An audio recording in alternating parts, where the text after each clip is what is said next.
I'm sitting in my grandmother's empty house, holding a letter I was never supposed to find. A letter that's been hidden in her Bible for who knows how long. A letter that just destroyed everything I thought I knew about my family. My grandmother died 3 weeks ago.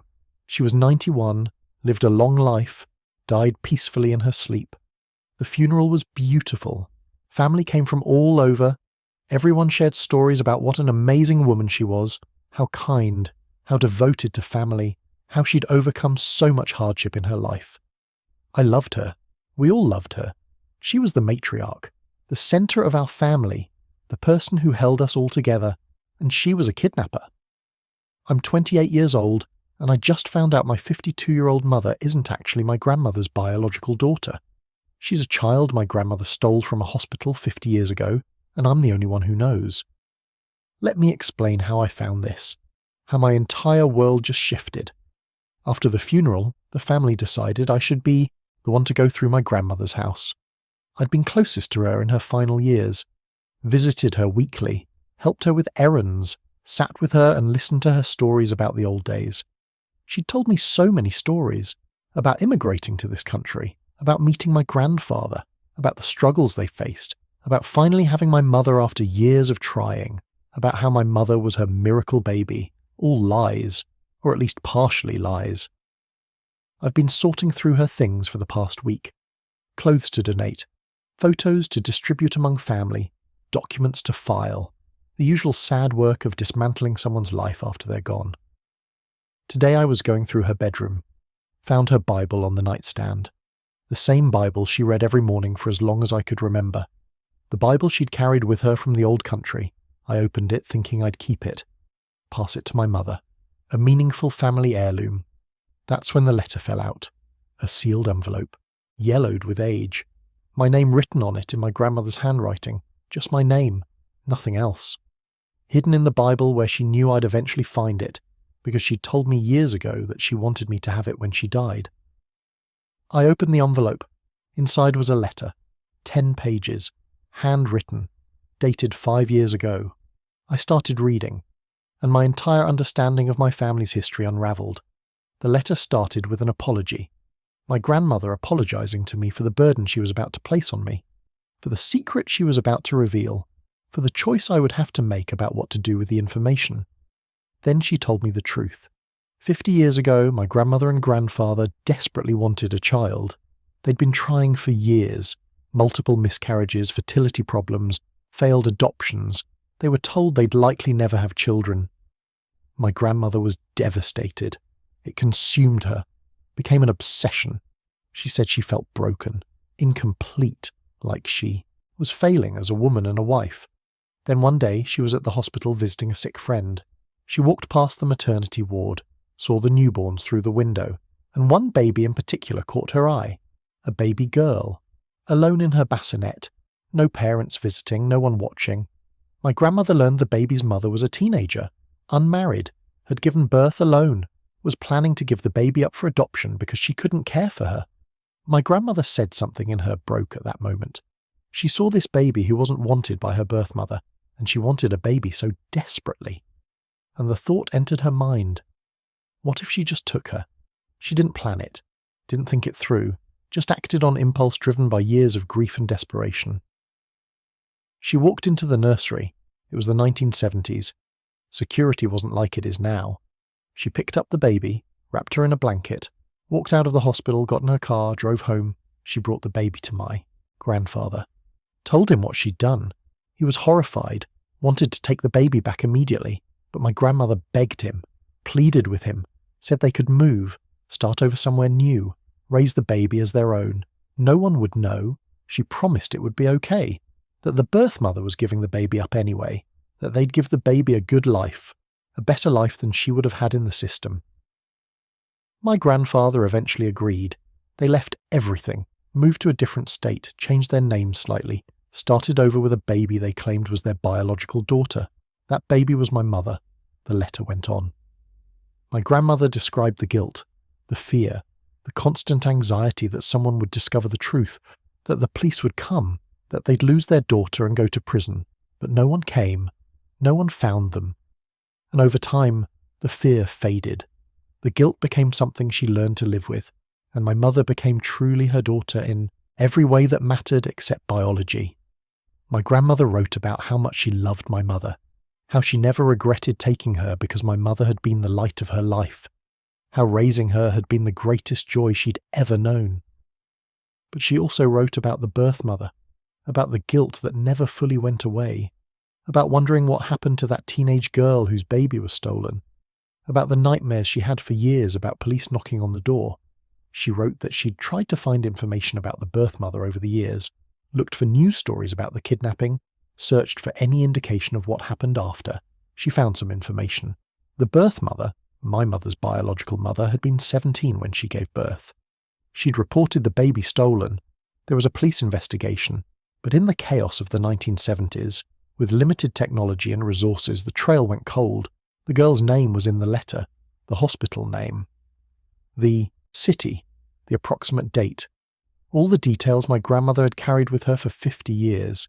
She wrote that the girl, now a woman in her 60s, might still be alive, might still wonder what happened to her baby, might still grieve the child that was stolen from her. My grandmother's letter said she was too much of a coward to come forward while she was alive, too afraid of losing everything, too afraid of destroying my mother's life, too afraid of prison, even in her old age. But she wanted someone to know the truth. She wanted me to know, and she was leaving it up to me to decide what to do with the information.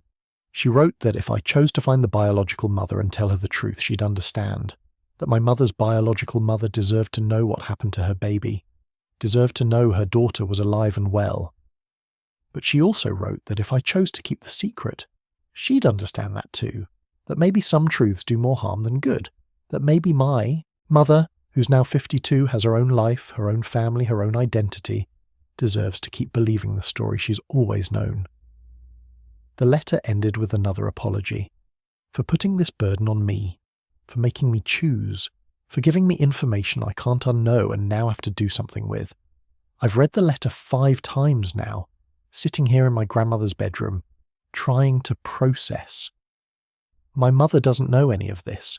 She's 52 years old and believes she's my grandmother's biological daughter, believes the story she's always been told about being a miracle baby after years of trying. She has no idea she was kidnapped, no idea she has a biological mother out there somewhere who might still be grieving the baby that was stolen from her. And I have to decide whether to tell her. If I tell her, I destroy her understanding of who she is.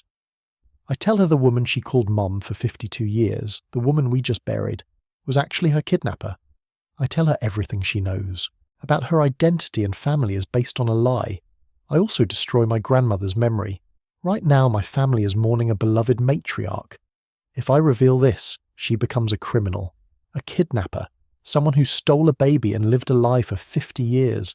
But if I don't tell her, I'm keeping secrets. I'm letting my mother live a lie. I'm denying a biological mother who might still be alive the chance to know what happened to her daughter. I'm also keeping my mother from potentially knowing her real family history, medical history, heritage, identity, things she has a right to know. And what about the biological mother? She's in her 60s now. Might have spent 50 years wondering what happened to her baby. Might have grieved that loss her entire life. Doesn't she deserve to know her daughter is alive, that she became a mother and grandmother, that the baby she lost is okay?